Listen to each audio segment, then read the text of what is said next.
ये प्रचंड धूप है और देख सकते हैं ये टीन का शेड है और हमारे सामने सरकारी विद्यालय के बिहार में सरकारी विद्यालय के बच्चे हैं और गवर्नमेंट की दी हुई सुविधा के अनुसार पढ़ रहे हैं। ये बच्चियां हैं। मोदी जी कहते हैं बेटी पढ़ाओ और बेटी बचाओ, लेकिन हम आपको एक ऐसी सच्चाई आपको बताना चाहेंगे जो आप जान करके हैरान रह जाइएगा। कितने बच्चों के पास बुक है? हाथ उठाइए, कितने बच्चों के पास है? आप लोग खुद काउंट कर लीजिए। 1 2 3 4 5 6 7 8 9 9 बच्चे हैं टोटल यहाँ बैठे हैं जिनके पास किताबें हैं और बाकी के पास किताबें नहीं है। किसके किसके पास किताब नहीं है? ये देखिए 1 2 3 4 5 6 7 8 9 10 11 बच्चों के पास किताबें नहीं है। अब जरा बताइए कि किताबें नहीं है तो बीपीएससी टीचर आए, चाहे यूपीएससी पढ़ के आए, चाहे आईएएस आके पढ़ाए, चाहे आईपीएस आके पढ़ाए, कोई भी आके पढ़ाए, क्या फर्क पड़ता है? शिक्षा मंत्री भी आगे नहीं पढ़ा सकते हैं, प्रधानमंत्री राष्ट्रपति भी आगे नहीं पढ़ा सकते हैं, क्योंकि इनके पास जो चीजें मूलभूत सुविधा जो है ये किताब ही नहीं है। तो कैसे पढ़ेंगे? और सबसे बड़ी दुख की बात है ये किताब बेचना और खरीदना दोनों ही अपराध की श्रेणी में आता है और मार्केट में कहीं भी ये किताबें नहीं मिलती है। इस चीज को गांठ पार के रख लीजिए कि ये किताबें मार्केट में नहीं मिलती है। ये बिहार का प्राइमरी विद्यालय है, प्राथमिक विद्यालय, जिसका किताब खरीदना और बेचना दोनों ही अपराध की श्रेणी में आता है। तो इन बच्चों के पास अगर मुझे किताबें देनी ही हो खरीद करके, तो हम कहां से खरीद के देंगे? कैसे देंगे? इनको कैसे मुहैया कराएंगे और कैसे इन बच्चों को किताब मिलेगी और कैसे ये बच्चे पढ़ेंगे? दुर्भाग्य की बात यह है कि ये टीन के शेड के नीचे इतनी कड़कती धूप में बैठकर पढ़ रहे हैं, लेकिन इनके पास किताबें नहीं है। सर अगर पढ़ाएंगे, कोई होमवर्क देंगे, कोई टास्क देंगे, जिस बच्चे के पास किताब नहीं होगी वो बच्चा कैसे पढ़ेगा? अगर वो घर पे जाएगा, अगर कोई किसी भी विषय का कोई भी पाठ पढ़ना होगा तो कैसे पढ़ेगा? कमेंट करके बताइएगा। और बिहार के मुख्यमंत्री जो परिस्थितियों के सीएम सम्राट चौधरी के पास जरूर पहुंचाइएगा, जिनको घमंड है कि बिहार में सबसे बेहतर विकास हुआ है।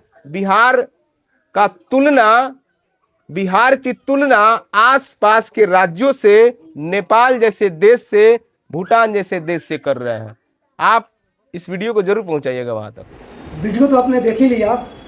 सरकारी स्कूल और गरीब के बच्चे जाए तो आखिर कहाँ जाए? प्राइवेट स्कूल में न जाने का पैसा, नहीं प्राइवेट स्कूल के किताब खरीदने का पैसा, और सरकारी स्कूल में बच्चे किताब के लिए भी मोहताज। ये मैं नहीं कह रहा हूँ, जो भाई साहब वीडियो बना रहे हैं वो नहीं कह रहे हैं।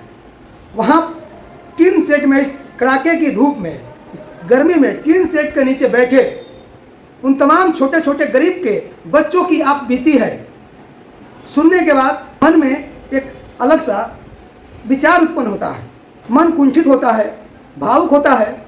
लेकिन लाचार बेसहारा करे तो क्या करे? आइए इसके पीछे की कुछ सच्चाइयों का हिस्सा आप सभी के बीच शेयर कर रहा हूँ। एक विद्यालय में मानो 350 से 400 बच्चों का एडमिशन है। बच्चे आते हैं 200 और बुक आवंटन होता है 100 पीस। अब देखते जाइए ये भ्रष्टाचार कहाँ से चालू होता है।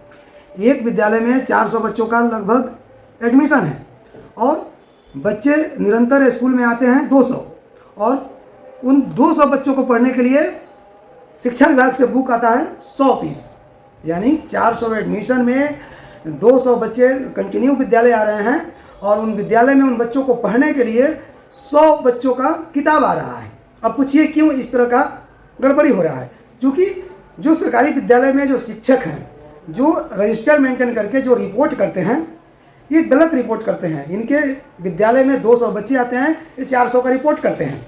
और सरकार को ये चीज़ पता रहती है कि जो 400 का रिपोर्ट है वो बिल्कुल पूर्ण रूप से फेक है, तो सरकार अंदाजन आंकड़ा के हिसाब से 100 बच्चे को वहाँ से बुक वहाँ से जो है प्रोवाइड करता है, मतलब उपलब्ध कराता है। क्योंकि विद्यालय की इन कालाबाजारी को सरकार जानबूझकर भी और अनजान बनती है। अगर सरकार को जब पता है, सरकार के पास मेंटेन रजिस्टर का सारा रिपोर्ट जब जा रहा है, तो 400 एडमिशन है, तो आप सोचिए जरा 100 बुक क्यों आता है? सिर्फ इसलिए आता है कि ये भी राशन का कालाबाजारी जैसा गोरख धंधा अब हो चुका है, जिसका नतीजा है कि नीचे से लेकर और ऊपर तक इस विभाग में सारे लोग सारे भ्रष्टाचार में संलिप्त हैं।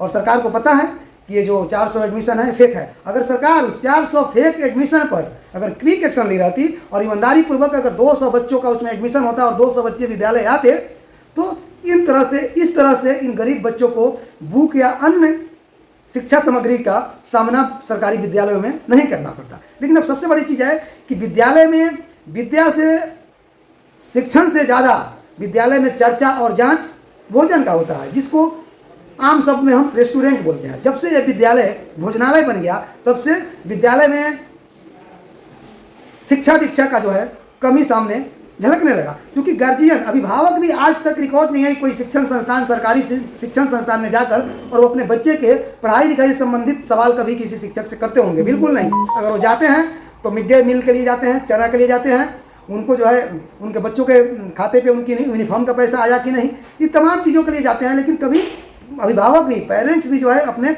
बच्चे की पढ़ाई लिखाई से संबंधित सवाल कभी किसी शिक्षक से नहीं करते हैं। इसमें दोषी जो है शिक्षा विभाग भी है, तो दोषी जो है अभिभावक भी है, और उसका खमियाजा उन गरीब के बच्चों को भुगतना पड़ता है। इस बच्चों की मार्मिक हृदय विदारक कंडीशन देखकर तरस आ रहा है, लेकिन सरकार इस पर संज्ञान लेने का नाम नहीं ले रही है।